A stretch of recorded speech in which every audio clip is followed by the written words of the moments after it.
Assalamualaikum warahmatullahi wabarakatuh. Perkenalkan, nama saya Rosita Herlan dengan NIM 20D30501021102.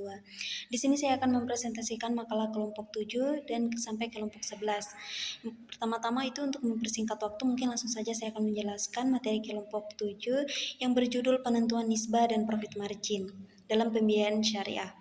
Yang pertama itu ada pengertian nisbah. Nisbah adalah rasio pembagian keuntungan antara pemilik modal dan pengelola usaha berdasarkan prinsip syariah.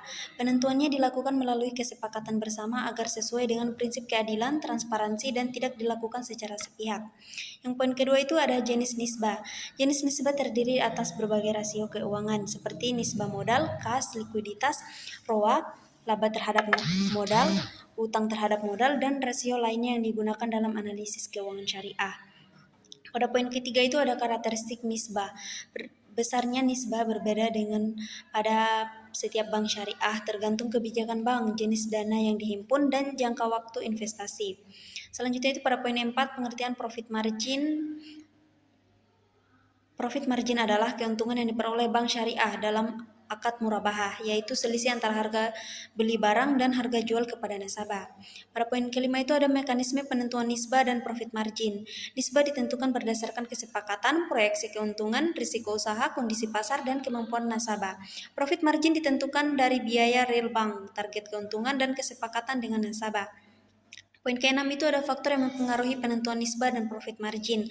Penentuan nisbah dan profit margin dipengaruhi oleh regulasi syariah, kebijakan bank, kondisi pasar, dan karakteristik nasabah. Pada poin ke-7 itu faktor internal. Nah, faktor internal ini meliputi biaya operasional, target keuntungan, jenis dan jangka waktu akad, alokasi dana, serta tingkat risiko usaha. Pada poin ke-8 itu ada faktor eksternal. Faktor eksternal meliputi kondisi pasar, tingkat persaingan, karakteristik nasabah, kebijakan pemerintah, dan kondisi keuangan makro. Pada poin terakhir itu atau ke-9 yaitu faktor syariah dan prinsip keadilan. Penetapan nisbah dan profit margin harus berlandaskan kerelaan bersama, keadilan, larangan gharar dan riba, serta transparansi. Masuk pada materi kelompok 8 yang berjudul manajemen proses, dokumentasi, dan pengawasan pembiayaan di bank syariah. Pada poin yang pertama itu bagian A, manajemen proses penyaluran dana. Manajemen proses adalah pendekatan sistematis untuk merancang, melaksanakan, memantau, dan memperbaiki alur kerja atau aktivitas bisnis. Tujuannya adalah untuk memastikan setiap tahapan berjalan secara efektif, efisien, dan konsisten guna mencapai tujuan strategis perusahaan. Masuk pada poin B itu investigasi permohonan penyaluran dana. Nasabah menyampaikan permohonan penyaluran dana kepada bank, baik melalui akun officer atau petugas yang berwenang menyerahkan berkas-berkas yang berhubungan dengan permohonan penyaluran dana kepada bank. Nah, Kabak Marketing menerima dan memeriksa permohonan penyaluran dana tersebut. Selanjutnya mengklasifikasikan permohonan ke dalam target market yang telah ditetapkan oleh bank. Menunjuk akun officer untuk menangani proses lebih lanjut atas permohonan yang masuk dalam target market terhadap permohonan yang tidak memenuhi syarat atau tidak masuk target market. Kepada akun officer diminta untuk menyiapkan surat penolakan. Masuk pada poin C itu yaitu analisis permohonan penyaluran dana. Yang pertama itu akun officer. Akun officer ini melakukan analisis terhadap data dan informasi yang diperoleh dari calon nasabah dan pihak lain. Yang kedua itu officer admin dan legal melakukan kunjungan on the spot ke tempat tinggal atau tempat usaha pemohon dan melakukan penilaian appraisal terhadap jaminan yang dilakukan calon nasabah dan melakukan pengecekan usaha, yaitu trade checking. Yang ketiga itu ada bank checking. Bank checking ini yaitu melakukan pengecekan dengan cara meminta kepada Bank Indonesia informasi yang menyangkut track record pemohon dalam berhubungan dengan bank. Selanjutnya pada poin D itu keputusan penyaluran dana, menyampaikan hasil penilaian terhadap jaminan dan trade checking kepada akun officer. Keputusan penyaluran dana bagian administrasi penyaluran dana, menentukan waktu persentase proposal penyaluran dana, dan menyampaikan memo pemberitahuan kepada para anggota komite penyaluran dana yang bersangkutan dengan melampirkan hasil analisis penyaluran dana agar dapat dipelajari lebih dahulu oleh para anggota komite. Mencatat acara tersebut dalam agenda rapat komite penyaluran dana dan mempersiapkan risalah rapat komite penyaluran dana, hasil komite, dan penyaluran dana. Masuk pada poin E itu dokumentasi penyaluran dana. Yang pertama ada akun officer, yang kedua itu admin legal officer, yang ketiga customer service, keempat admin legal officer, dan yang terakhir itu petugas operasi. Masuk pada materi kelompok 9 yang berjudul kebijakan dan teknik pembiayaan di bank syariah. Pada poin A itu ada ketentuan kebijakan pembiayaan. Kebijakan pembiayaan merupakan seperangkat ketentuan, pedoman, dan prosedur yang digunakan oleh bank syariah dalam menyalurkan dana kepada nasabah. Kebijakan ini bertujuan untuk memastikan bahwa pembiayaan yang diberikan sesuai dengan prinsip syariah, prinsip kehati-hatian, prudential banking, serta mampu memberikan keuntungan bagi bank dan nasabah. Menurut Ismail tahun 2018, kebijakan pembiayaan merupakan pedoman yang digunakan. Yang pertama itu tujuan kebijakan pembiayaan. Kebijakan pembiayaan memiliki beberapa tujuan, antara lain yang pertama itu ada menjamin keamanan dana yang disalurkan kepada nasabah. Yang kedua itu memastikan pembiayaan sesuai dengan prinsip syariah. Yang ketiga ada mengurangi risiko pembiayaan bermasalah. Keempat, meningkatkan kualitas aset produktif bank. Dan yang kelima itu mendukung pertumbuhan usaha perekonomian masyarakat. Masuk pada poin 2 yaitu prinsip-prinsip pembiayaan syariah dalam pelaksanaannya. Kebijakan pembiayaan bank syariah berlandaskan beberapa prinsip. Yang pertama itu ada prinsip keadilan, kedua ada prinsip kemitraan, ada prinsip transparansi, prinsip larangan riba, larangan gharar dan maisir.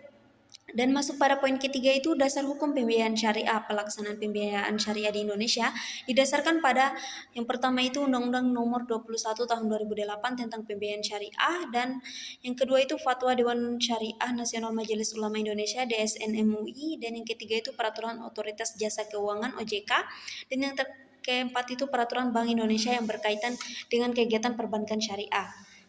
Masuk pada poin B yaitu penyusunan rencana pembiayaan. Yang pertama itu rencana pembiayaan, yang kedua itu tujuan penyusunan rencana pembiayaan, yang ketiga itu tahapan penyusunan rencana pembiayaan. Di dalam tahapan penyusunan rencana ini ada beberapa poin. Yang pertama itu identifikasi kebutuhan nasabah, penentuan jenis pembiayaan, penentuan jumlah pembiayaan, penentuan jangka waktu, penyusunan skema pembayaran. Masuk pada poin C, kelayakan pemberian pembiayaan. Nah, kelayakan pembiayaan ini merupakan proses analisis yang dilakukan bank untuk menilai apakah calon nasabah layak menerima pembiayaan atau tidak. Analisis ini bertujuan untuk mengurangi risiko pembiayaan bermasalah.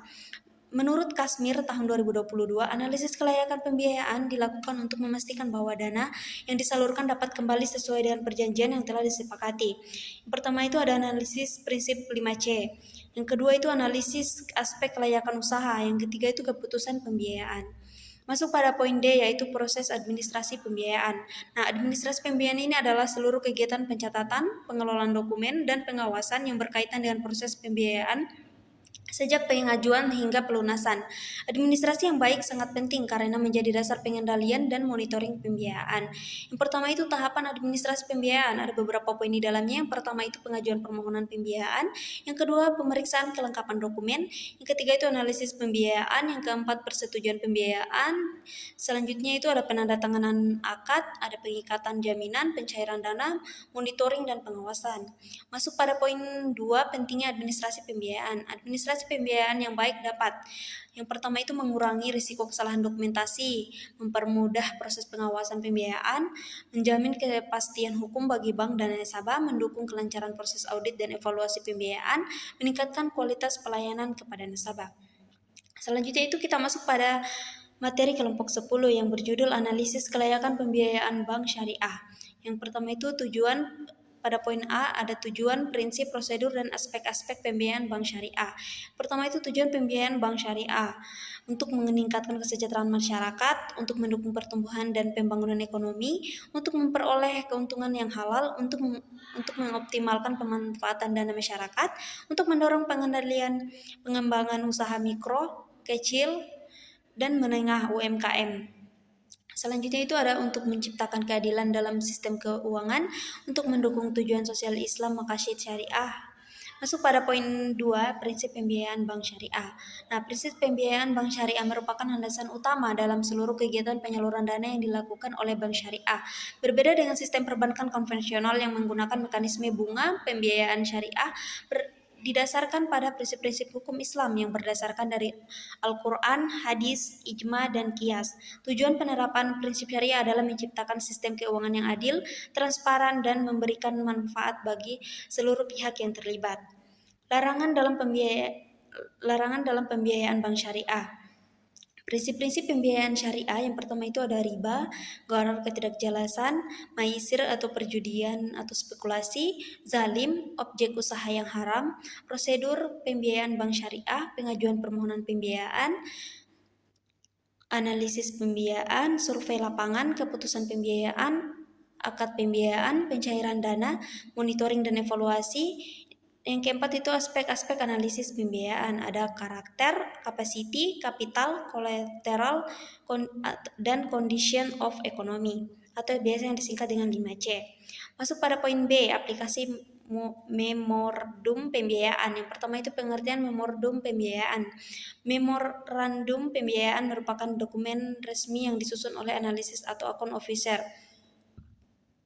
sebagai hasil dari proses analisis permohonan pembiayaan yang diajukan oleh calon nasabah. Dokumen ini berisi informasi lengkap mengenai profil nasabah, kondisi usaha, kebutuhan pembiayaan, analisis risiko, serta rekomendasi yang akan dijadikan dasar bagi komite pembiayaan dalam menentukan keputusan pembiayaan pemberian pembiayaan. Yang kedua itu tujuan memorandum pembiayaan, menyajikan hasil analisis secara sistematis menjadi dasar pengambilan keputusan pembiayaan, meminimalkan risiko pembiayaan bermasalah, menjamin penerapan prinsip kehati-hatian, memastikan kepatuhan terhadap prinsip syariah. Yang ketiga itu struktur memorandum pembiayaan. Yang pertama itu ada identitas nasabah, tujuan pembiayaan, analisis pembiayaan, analisis keuangan, dan analisis risiko serta rekomendasi pembiayaan.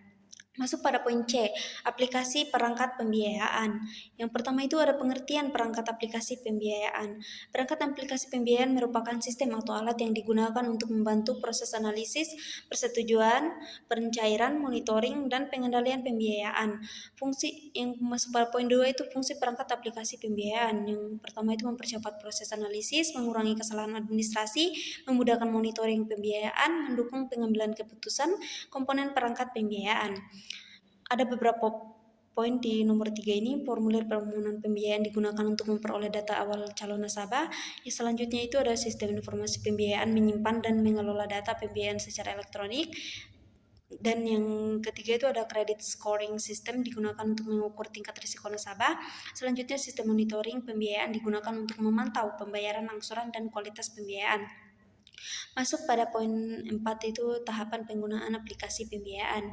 Yang pertama itu input data nasabah, petugas memasukkan identitas dan dokumen pendukung.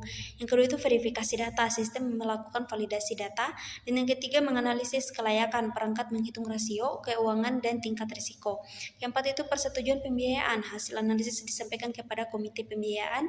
Yang kelima itu monitoring pembiayaan, sistem memantau pembayaran dan perkembangan usaha. Ada beberapa poin yaitu efisiensi operasional, akurasi data lebih tinggi, pengendalian risiko lebih baik, dan meningkatkan kualitas pembiayaan. Masuk pada makalah kelompok 11 yang berjudul mengaplikasikan pembiayaan sistem bagi hasil mudharabah di bank syariah. Yang pertama itu A, pengertian mudharabah secara etimologi atau bahasa, yaitu kata mudharabah berasal dari kata daraba yang berarti berjalan atau melakukan perjalanan. Istilah ini diambil dari aktivitas perdagangan zaman dahulu yang memperjalankan jauh untuk mencari keuntungan. Secara terminologi, istilah syara mudharabah didefinisikan sebagai akad kerjasama usaha antara dua pihak di mana pihak kedua disebut mudharib atau pengelola, bertindak sebagai pihak yang mengelola dan menjalankan usaha tersebut. Masuk pada poin B, rukun mudharabah. Rukun adalah unsur-unsur yang ada agar suatu akad dapat dinyatakan sah dan mengikat. Menurut mayoritas ulama dan fatwa DSN MUI, rukun mudharabah terdiri dari 5 unsur. Yang pertama itu dua pihak yang berakad, kedua itu modal atau ras al-ma'al, ketiga keuntungan, keempat objek atau jenis usaha, 5 ijab dan qabul sikat akad. Masuk pada poin C, praktik pembiayaan mudharabah di bank syariah. Dalam praktiknya di lembaga perbankan syariah, akad mudharabah ditetapkan dalam bentuk pemberian pembiayaan kepada nasabah untuk keperluan modal kerja atau investasi. Berikut adalah tahapan dan mekanisme pelaksanaannya. Yang pertama itu ada kedudukan para pihak, yang kedua itu jenis pembiayaan mudharabah, yang ketiga tahapan dan mekanisme pelaksanaan. Baik, sekian persentase dari saya. Saya tutup dengan ucapan wabillahi taufiq wal hidayah. Wassalamualaikum warahmatullahi wabarakatuh. Terima kasih.